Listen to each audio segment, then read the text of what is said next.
വന്യമീ ജീവിതത്തിൽ ഇന്ന് പറയുന്നത് ചുവന്ന മുളകിനെ കുറിച്ച്. ചുവന്ന മുളകിനെ കുറിച്ച് പറഞ്ഞിട്ട് അവസാനം വിഷയം ചുവന്ന മുളകാവില്ല എന്നുള്ളതുകൊണ്ട് അവസാനം വരെ കേൾക്കണമെന്ന് വിനയപൂർവ്വം പറയാം. ചുവന്ന മുളകിനേക്കാൾ എരിവുള്ള ഒരു മുളകിന്റെ പൊടിപ്പോ വാങ്ങാൻ കിട്ടുന്നത് കാശ്മീരി മുളകെന്നോ പറഞ്ഞു. ഭയങ്കര കളറാ. പക്ഷെ ചുവന്ന മുളകിന് ഭയങ്കര എരിവാണ്. നാട്ടിലൊന്ന് തൊടുമ്പോഴേക്കെ തന്നെ വിവരറിയും ചുവന്ന മുളക്. അടുപ്പിലിട്ട് തീക്കനലിന്റെ മുകളിലിട്ട് ഒരു ചുവന്ന മുളക് ഇട്ടാൽ അതങ്ങോട്ട് കത്തിയാൽ അതിന്റെ ഗന്ധം കൊണ്ട് എല്ലാവരും തുമ്മാൻ തുടങ്ങും. ചുവന്ന മുളക് കത്തിയാൽ. എന്നാൽ ചാക്ക് കണക്കില് ചുവന്ന മുളക് അഗ്നിയിലേക്ക് ഇടുന്ന ഒരു പൂജയുണ്ട് തമിഴ്നാട്ടിലെ ഒരു ദേവാലയം. അവിടെ ഭക്തന്മാര് കൊണ്ടുവരിക എന്താ വെച്ചാൽ ചുവന്ന മുളക്. ആ മുളക് ചാക്ക് കണക്കില് ആണ് അഗ്നിയിലേക്ക് ഇടുക. അവിടുത്തെ ഭക്തര് പറയുന്നത് ഒരു ഗന്ധവും മണവും ഇല്ല ചുവന്ന മുളക്. അവിടെ ഒരു ഗന്ധവുമില്ല. അത് അവിടുത്തെ കാര്യമാണ്. സത്യമാണോ അറിയില്ല, സത്യമായിരിക്കാം, അങ്ങനെ സംഭവിക്കാം. ചുവന്ന മുളക് വളരെ രൂക്ഷം ആണ്. എല്ലാ ചെടികളും ഒരു ദേവതയെ ആരാധിച്ചു കൊണ്ട് നിൽക്കുകയാണ് എന്ന് ധന്യമീ ജീവിതത്തിൽ ഞാൻ പറഞ്ഞിട്ടുണ്ട്. സകല ചെടികൾ. അപ്പൊ നല്ല ചുവന്ന മുളകിന്റെ ദേവത ആരാണ്? അല്ലാത്തൊരു ദേവതയാണ്. എരിവ് നാക്ക് തട്ടുമ്പോ തന്നെ ആ സെക്കൻഡിൽ ഇന്ദ്രിയങ്ങളും കൂടെ ബാധിക്കില്ല. എന്റെ അമ്മോ എന്തൊരു എരിവ്. അതുപോലെ ആ ദേവതയുടെ പേരെന്നെ പറയുമ്പോ ശ്രദ്ധിക്കണം. അത്ര പെട്ടെന്ന് സാന്നിധ്യം അറിയിക്കുന്ന ദേവതകൾ ഉണ്ട്. ഇന്ന് പറഞ്ഞ ദേവത പ്രത്യങ്കരാമൂർത്തി. വേറെയും ദേവതയുണ്ട്. പ്രത്യങ്കര പോലെ തന്നെ വളരെ പ്രധാനപ്പെട്ടുള്ള ദേവതയുണ്ട്. ഇപ്പൊ വിഷയം പ്രത്യങ്കര. പ്രത്യങ്കരെ പ്രത്യക്ഷപ്പെടുത്തിയിട്ട് നമ്മുടെ കാര്യം സാധിക്കാൻ പറ്റും എന്ന് വിശ്വസിക്കുന്നുണ്ട്. പ്രത്യങ്കര മന്ത്രം ഒരു രണ്ടക്ഷര. കുറേ ഒന്നും പഠിക്കുകയും മനസ്സിലാക്കുകയും ചിന്തിക്കണം. രണ്ടക്ഷരം. ആ രണ്ടക്ഷരം ജപിക്കുമ്പോ തന്നെ പ്രത്യങ്കര ഇവിടെ എത്തിക്കഴിഞ്ഞു. അത്ര സ്പീഡാ. പ്രത്യങ്കരയെ ഉപാസിക്കുന്നവർ ഉണ്ട്. ആ ഉപാസന കൊണ്ട് ഗുണമുണ്ട്, വേറെ അർത്ഥത്തിൽ ദോഷവും ഉണ്ട്. പ്രത്യങ്കരയെ ഉപാസിച്ചിട്ട് ചില പ്രത്യേക സിദ്ധികളൊക്കെ കാണിക്കുന്ന ഒരു സുഹൃത്തും എനിക്കുണ്ട്. വെറും തട്ടിപ്പാന്ന് പറഞ്ഞുകൂടാ. ഉപാസനാമൂർത്തി പ്രത്യങ്കര. പ്രത്യങ്കര നരസിംഹത്തിന്റെ ഫീമെയിൽ ആണ്. എല്ലാ ദേവതയ്ക്കും മെയിലുണ്ടോ ഫീമെയിലും.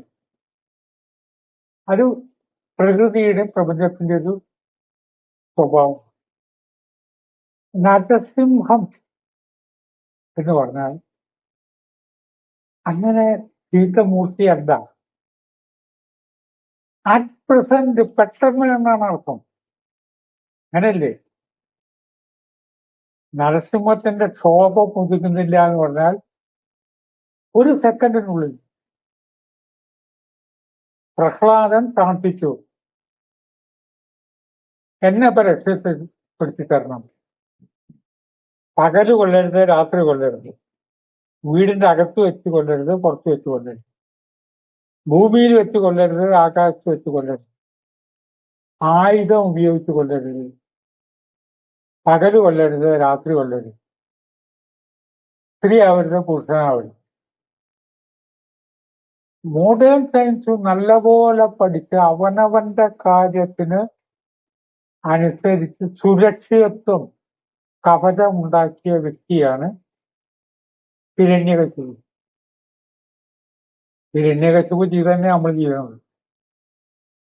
ഇത് നശിച്ചാൽ ആ ബാങ്ക് പൊളിഞ്ഞ ഇവിടെ, അതും പൊളിഞ്ഞ വയനാട്ടിലെ എസ്റ്റേറ്റ്, അതും അല്ലെങ്കിൽ ഷെയർ മാർക്കറ്റ് ഇത്ര കോടിയുണ്ട്, അതും പോയാൽ എനിക്ക് വിദേശത്ത് ഇത്രയുണ്ട്. എന്റെ സുരക്ഷിതത്തിന് കവചമാണ്. ഹിരണ്യകശിപു അത് ചെയ്തു. ആ ഹിരണ്യകശിപുവിനെ തോൽപ്പിക്കാൻ പ്രഹ്ലാദൻ പ്രാർത്ഥിച്ചപ്പോൾ ഇതൊന്നുമല്ലാത്തൊരു സിദ്ധി, ഒരു സാധനം നിർത്തുമ്പോൾ ഒരു കാര്യമില്ല. വിഷ്ണുവിന് പോലും ആലോചിക്കാൻ ഒരു നിമിഷം കൊടുക്കേണ്ടി വന്നില്ല. ഒരു നിമിഷമൊന്നും വേണ്ട വിഷ്ണുവിന്. ഇതൊന്നും അല്ലാത്തൊരു നരസിംഹം. അപ്പോ നരസിംഹത്തിന്റെ ശോഭ എന്ന് പറഞ്ഞ അർത്ഥം അത്ര പെട്ടെന്ന് എത്തിയ എനർജിയാണ്. ആ നരസിംഹം എന്ന എനർജി അത്ര പെട്ടെന്ന് കൊണ്ടു. ഒടുവിൽ ആകെ ടെൻഷനില്ല. അമിതമായിട്ട് സ്പീഡിൽ വന്ന മോട്ടോർ ബൈക്കിന് പിന്നീട് പിടിച്ചാൽ കിട്ടാത്ത രീതിയിൽ പറഞ്ഞു മാറ്റി നരസിംഹത്തിന് ക്ഷോഭ ഒതുക്കാൻ പറ്റുന്നില്ല. ഏറ്റവും മൃദുലമായതും ഏറ്റവും സ്നേഹവുമുള്ള ദേവതയാണ് നരസിംഹൻ. നമ്മൾ വിചാരിച്ച പോലെ മോശമല്ല. തന്റെ ഭക്തനെ രക്ഷപ്പെടുത്താൻ വേണ്ടി അത്ര പെട്ടെന്ന് വിഷ്ണു രൂപം പ്രാപിച്ച് ചിന്തിക്കുമ്പോൾ എവിടെ വിഷ്ണുവിനെ ആലോചിക്കാൻ നേരം കിട്ടിയത്? പകലല്ല, രാത്രിയല്ല, ആയുധത്തോടുള്ള, വീടിന്റെ അകത്ത് വെച്ചല്ല, പുറത്ത് വെച്ചല്ല, ആകാശത്ത് വെച്ചല്ല, ഭൂമിയിലല്ല, മനുഷ്യനല്ല, മൃഗുവല്ല. ഇതെല്ലാം കൂടി ചേർത്തുള്ള കാര്യം നൊടിയിട കൊണ്ട് പ്രത്യക്ഷപ്പെട്ടതല്ലേ.